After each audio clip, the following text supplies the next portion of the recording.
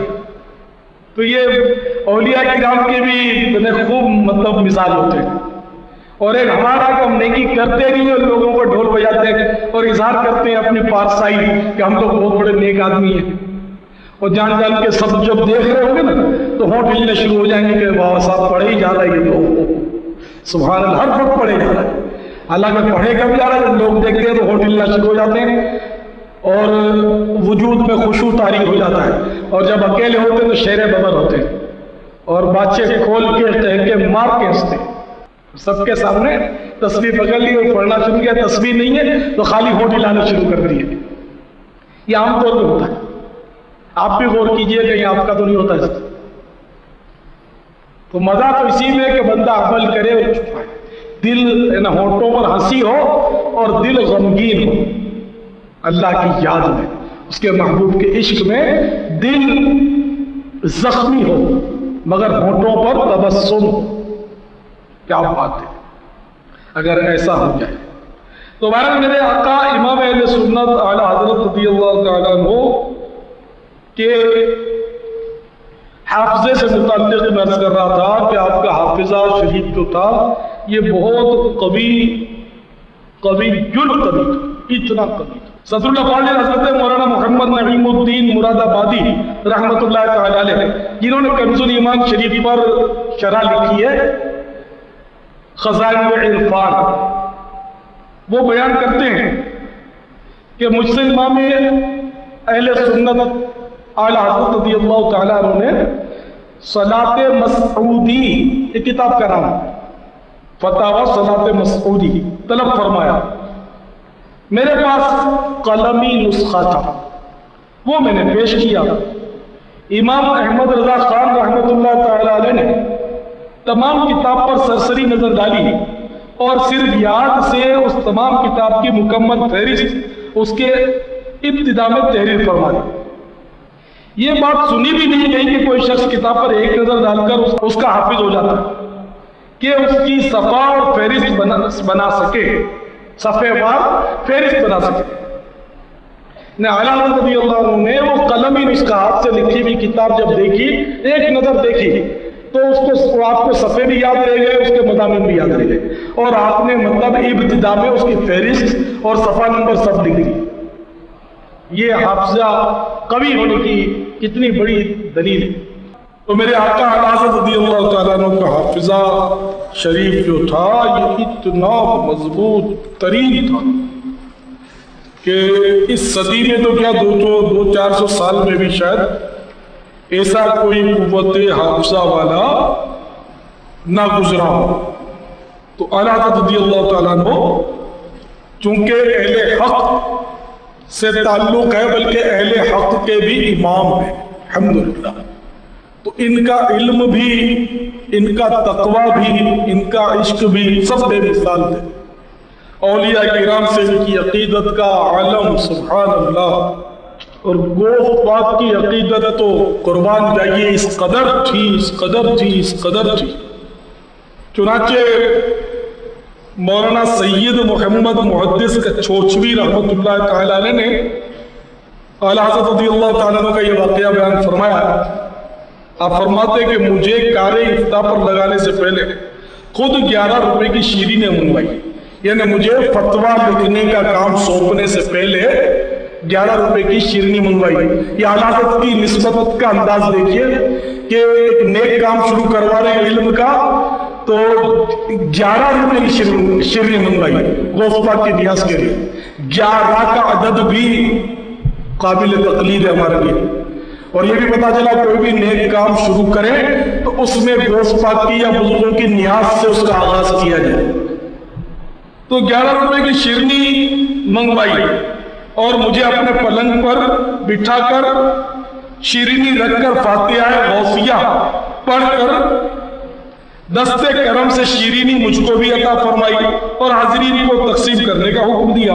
صلی اللہ علیہ وسلم. ایک ہم لوگ نیاز کا ادب کرتے ہیں کہ اب جشن ولادت آ رہا دیکھنا 11ویں والے غوث اعظم کے بھی آقا میٹھے میٹھے مصطفیٰ صلی اللہ علیہ وسلم کی نیاز کوئی ادھر سے چھت سے لٹا رہا ہے تو کوئی ٹرک میں پھینک رہا ہے تو پاؤں میں کچل رہی ہے تو ادھر اڑ رہی ہے تو ادھر گر رہی ہے. معاذ اللہ یہ جشن ولادت منانے والے اس انداز سے نیاز بانٹتے ہیں. اور میرے آقا حضرت نیاز کا کتنا ادب کرتے تھے. گوشت پاک کی نیاز کا اتنا ادب کرتے تھے تو سرکار صلی اللہ علیہ وسلم کی نیاز کا تو کتنا ادب کرتے ہوں گے. تو بار نصیب میرا ادب بے نصیب. میرے اعلیٰ حضرت اتنے باادب تھے تو انہیں مقام بھی کتنا ملا کہ آج لاکھوں کروڑوں مسلمانوں کے دلوں میں ان کا ادب بیٹھ گیا. اور الحمدللہ ایسا ادب بیٹا کہ یہ ادب تو اب موت میں نہیں چھڑا سکے گی انشاءاللہ جل جلالہ. تو اللہ کرے کہ ہم اعلیٰ حضرت رضی اللہ تعالیٰ عنہ کا ادب ہی کرتے رہے. میرے آقا اعلیٰ حضرت رضی اللہ تعالیٰ عنہ کی محبت ہمارے دل میں الحمدللہ جاگزی ہے. اور میرے تو آئیڈیل بھی میرے آقا امام اہل سنت اعلیٰ حضرت رضی اللہ تعالیٰ عنہ ہے.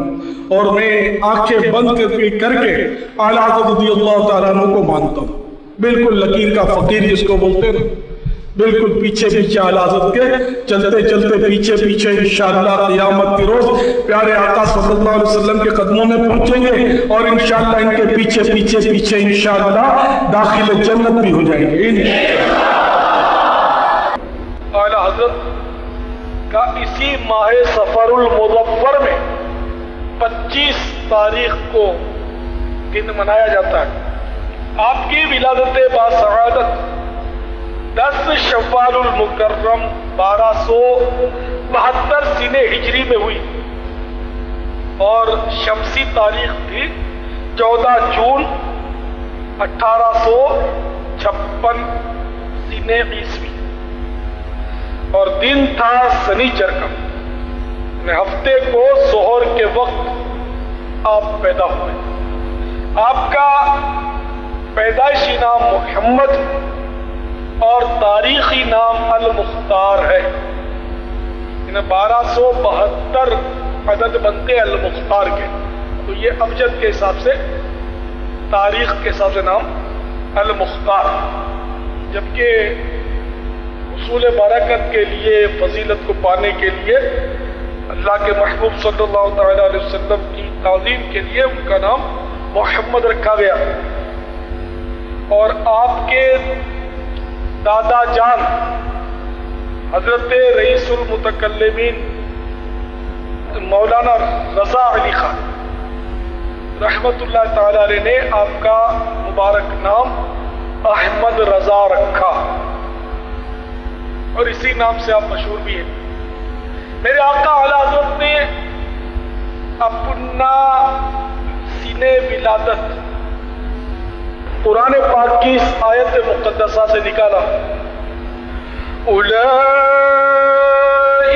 کتب فی قلوبہم الایمان وأیدہم بنور من